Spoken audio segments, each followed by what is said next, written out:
প্রথমে 5 পিস মাছ নিয়ে নুন হলুদ দেবেন। ওতে নুন হলুদ দেওয়ার পর ভালো করে মাছটা মাখাবেন। তারপরে একটা কড়াইতে সর্ষের তেল গরম করতে দেবেন। তারপর কড়াইতে মাছটা ছাড়বেন, মাছটা ভাজবেন। তারপর সাইডে একটা মশলা করে নেবেন। গোটা গরম মশলাটা ছেঁচে তুলে নিয়ে পেঁয়াজটাকে ঘষে নেবেন। ঘষার পর তুলে নেওয়ার পরে 5-6 কোয়া কাঁচা লঙ্কা, কিছুটা আদা আর 4-5 কোয়া রসুন দিয়ে ভালো করে জল দিয়ে ভালো করে মশলাটা বেটে নেব।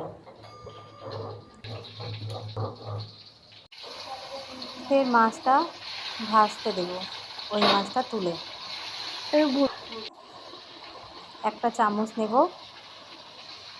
দুধের বাটিতে কিছুটা পরিমাণে সর্ষের তেল দেবো। 1 চামচ সর্ষের তেল দেবো। 1 চামচ সর্ষের তেল দিয়ে ভালো করে মিশিয়ে নেব।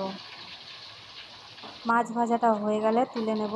এপাট ওপাট ভালো করে ভেজে তুলে নেওয়ার পরে ওই তেলে কিছুটা পরিমাণে আবার তেল দিয়ে দেবো। গোটা গরম মশলা ফোড়ন দেব। গরম মশলা থেকে গন্ধ বেরালে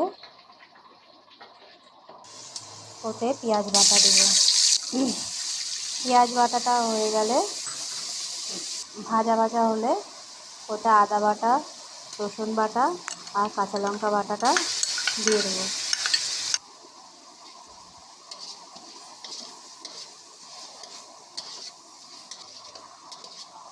কাঁচা লঙ্কা বাটা মশলাটা নাড়ার পরে কিছুটা পরিমাণ বেসিক গুঁড়ো মশলা দিয়ে দেবো। লঙ্কার গুঁড়ো, জিরের গুঁড়ো, হলুদের গুঁড়ো, ধনের গুঁড়ো। আর গুঁড়ো মশলাগুলো দিয়ে ভালো করে নেড়ে যতক্ষণ না তেল ছাড়বে ততক্ষণ পর্যন্ত নাড়ার পর মশলার জলটা দিয়ে আর একটুখানি ভালো করে নেড়ে নেব। ভালো করে নাড়ার পর মিশানো দুধের ঘোলটা দিয়ে দেবো।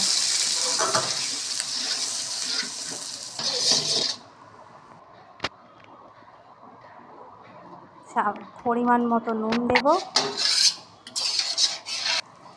আর যতক্ষণ না বলক আসার পর ভাজা মাছটা দিয়ে দেবো।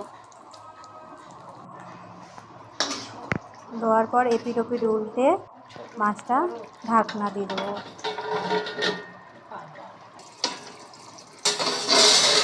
কিছুক্ষণ পর ঢাকনাটা খুলে আর একবার মাছটা ওলট পালট করে দেব।